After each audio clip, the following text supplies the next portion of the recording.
1941 Carlo Sigurtà acquista il parco. Era una tenuta agricola invenduta ormai da anni. Si trovava a Valleggio sul Mincio, dove oggi sorge il parco, perché doveva acquistare un calesse per i suoi spostamenti. Il caso ha voluto che arrivò qui al parco, se ne innamorò e l'acquistò d'impulso. Quindi per questo ancora oggi diciamo che l'acquisto è dovuto proprio ad un calesse.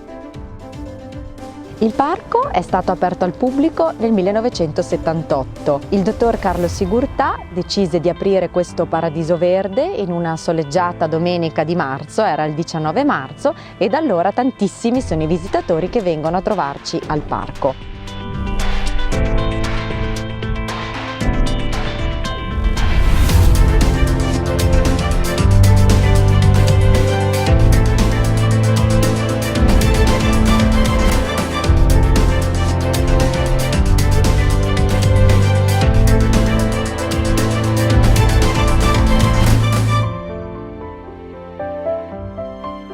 Il labirinto è stato inaugurato 10 anni fa, nel luglio del 2011. Ci sono voluti 6 anni di lavori ed è stato disegnato da Giuseppe e Inga Sigurtà con la collaborazione di Adrian Fischer, un notissimo realizzatore di labirinti. Lo stesso Fischer definisce il labirinto del parco come uno dei 5 labirinti più belli al mondo ed è il recupero di un antico parcheggio, quindi anche un modo per riqualificare l'ambiente.